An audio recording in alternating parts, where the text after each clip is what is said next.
This guide will show you how to correctly set up your PvE healer with subclassing. I'll give you two versions, one that's easy to make for beginners and one that's more meta and intermediate, so you can choose the one that fits your needs. And if you're wondering who I am, I'm Facehead. I heal Trials Trifectas, and along with my team TSN, healed QuakeCon 2025's winning run. So without further ado, let's get into the build. Subclasses. Start with a Nightblade for the siphoning skill line, which contains the Catalyst passive for the extra ultimate it gives. ESO's meta revolves around ultimate generation, so siphoning will be on almost all meta healer builds. Next, obtain Templar's Restoring Light skill line for its powerful healing and sustain.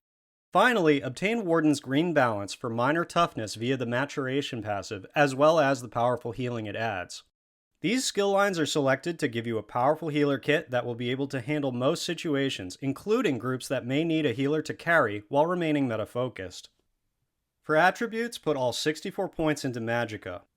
Atronach Mundus for sustain has become the norm, especially for newer trials on healer. You may need Ritual for the rare times when you have to heal tombs. Divine's traded body pieces will be used to boost its effect. Use Artaeum Pickled Fish for max mag and health as your buff food. You can make any race work. I go Breton for the added sustain.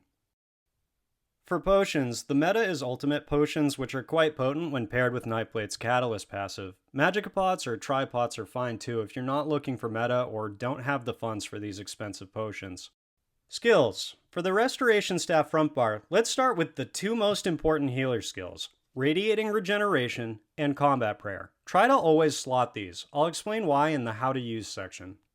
Also on front bar, put on Budding Seeds, Energy Orb, and Illustrious Healing. Front bar ultimate is Soul Siphon for the extra healing provided via the Soul Siphoner passive. Typically you're not going to actually cast this, but it does proc Major Vitality and provide a big heal, so it can be used in emergencies or used as a strategy to counter difficult heal checks. For the back bar Destruction Staff, put on Elemental Blockade, Extended Ritual, Echoing Vigor, Radiant Aura, and Overflowing Altar. The back bar ultimate is Aggressive Warhorn for major force and resource boosts. Gear. Here's where the beginner and intermediate builds differ. The intermediate build is meta leaning, but full meta score pushing in ESO involves a lot of gear swapping and customization. I have a video that discusses this in detail if you need to know more, but I assure you these builds will be fine to get a hard mode trifecta with. I'll start with the beginner build. For the monster set, obtain Sentinel of Rakugams, which is base game and easy to obtain. It increases your healing and helps with sustain.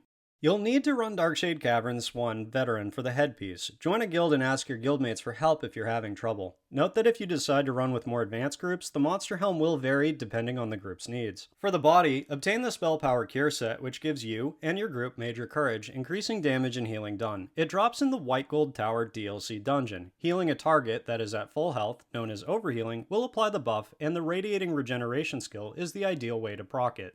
Make all your body pieces, including the monster set, Divine Trait. Use max Magicka enchants on all body pieces.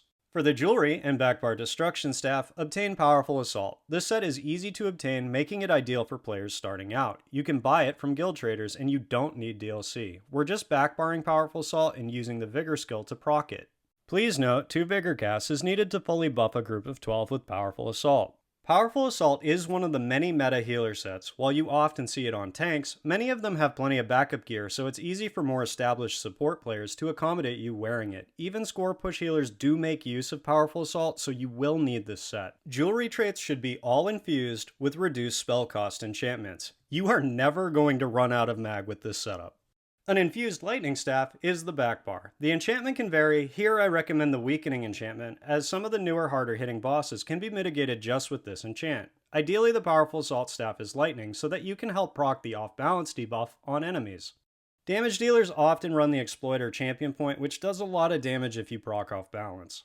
Finally, for the front bar, obtain the Master's Restoration Staff from Dragonstar Arena, which helps your group to sustain. Use Powered as the trait for more healing, and Berserker, also known as weapon damage, as the enchant, which will also increase your healing. The staff does not need to be the perfected version. If the Master's Staff is too difficult for you to obtain, you can use a crafted set like Order's Wrath, which will serve as a placeholder until you can obtain the Master's Staff. This also applies to Spell Power Cure. Use a placeholder crafted set until you can get it. Now we'll do the gear for the intermediate meta build. For the monster set, obtain Ozezin the Inferno's Guise. You'll need to complete Veteran Scrivener's Hall DLC dungeon for the headpiece, which is not easy for a new player. Refer to the beginner section if this is not yet doable for you. This set makes it easier for your group to survive. Use Spell Power Cure for your front bar restoration staff. Use Decisive as the trait for more ultimate generation, and Berserker, also known as weapon damage enchant, for more healing output. For the body, put Spell Power Cure on your hands, feet, and waist. We're just going to front bar this set to make room for a mythic item. The remaining body pieces put Powerful Assault on chest and legs. This lets you get its 4-item passive while on your SPC front bar. The exact positions don't truly matter, just aim for 3 body pieces of SPC and 2 body pieces of PA. Make all your body pieces, including the monster set, Divine Trait. Use Max Magicka enchants on all body pieces.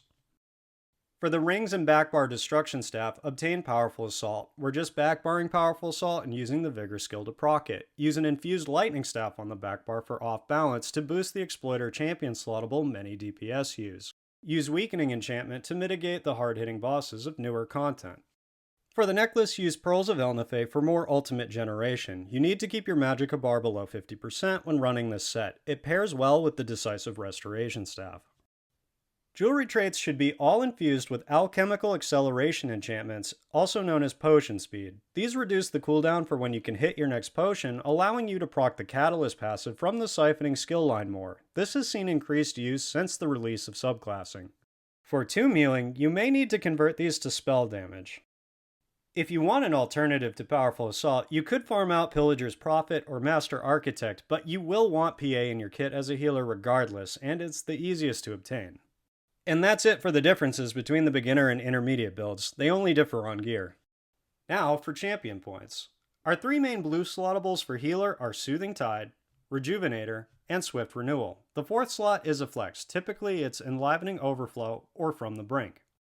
For red slottables, use Boundless Vitality, Rejuvenation, Expert Evasion, and Celerity. The only green slottable that matters is Steed's Blessing. But don't forget Discipline Artisan to help you when you're leveling skill lines, and Breakfall. If you can't afford 50 points into a slottable, just put 10 points into each for now until you can obtain them all. How to use the healer.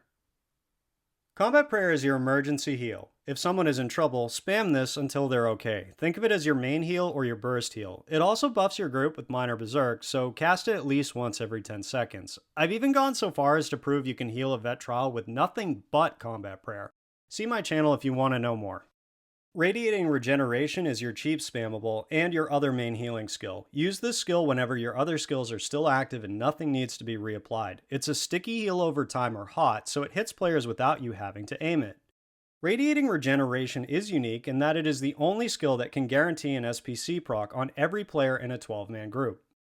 I won't get too much into it, but a lot of research has been done and most of the heals in this game tend to stick to the same 6 players over and over, but Radiating Regeneration is not limited by this, and it is the skill you should rely on as the proc condition for Spell Power Cure.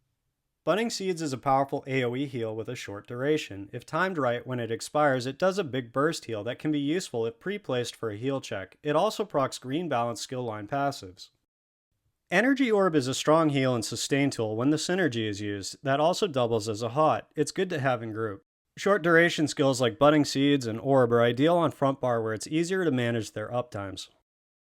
Illustrious Healing is a ground hot that can be put on group, or in advance of a mechanic like a tomb, or even put under a tank some distance away if they need the extra support. Don't select the Healing Springs morph, as testing has shown Illustrious has better smart targeting, and the longer duration of Illustrious makes it better for uptimes. Siphoning Ultimate on front bar will boost your healing output passively, but you could use this to proc Major Vitality and as a massive heal for heal check mechanics. Generally you just want it for the passive though. Extended Ritual is a giant ground hot that lasts a long time. It's easy to manage and procs Restoring Light passives. Additionally, it provides allies with a synergy, so it is very useful. Elemental Blockade combined with the Infused Destruction Staff helps proc our enchant and keep it active. If it's a Shock Staff, the skill will also help proc off balance on enemies, increasing group damage. Echoing Vigor is a sticky hot that, like most heals in ESO, tends to stick to the same 6 players no matter how much you cast it. If you're not wearing Powerful Assault, just cast this once and refresh on cooldown. But since this build uses Powerful Assault, cast it 2 times in a row so that the set applies to all 12 players. Let the skill fall off completely for a moment. Do not refresh it early, and the smart targeting of Powerful Assault should ensure all 12 players get the buff. Recasting it early, however, breaks the smart targeting, and not everyone will get the full uptime if you make this mistake. Radiant Aura increases the sustain of everyone in your group. Overflowing Altar gives a synergy to a player that is about to die that will save their life. Many trifectas have been achieved only because the skill was kept up on cooldown. Aggressive Warhorn is the ultimate to use in combat to increase group damage. You may be asked to flex this spot, and I'll note that since the release of Subclassing, group comps do exist where Warhorn usage can be reduced or eliminated. However, the skill is still used, even for score pushing, and generally most groups will benefit from it. The group is safer when it can end threats quickly rather than having to manage them for a long time, so damage increasing ultimates are the best choice rather than trying to play defensively. 2 common subclass alternatives you may want to obtain are Sorcerer's Daedric Summoning for the Atronach ultimate, which can replace Warhorn. Another one is Warden's Winter's Embrace for the expansive Frostcloak skill. Regardless of what you do, you should keep siphoning from Nightblade for the Catalyst passive. Ultimate is king. Special thanks to Hawkeye PK, also of TSN, Icky Piggy, Ixie Scarlet, and Poot, who let me bounce some theorycraft ideas off them. Their feedback informed this guide.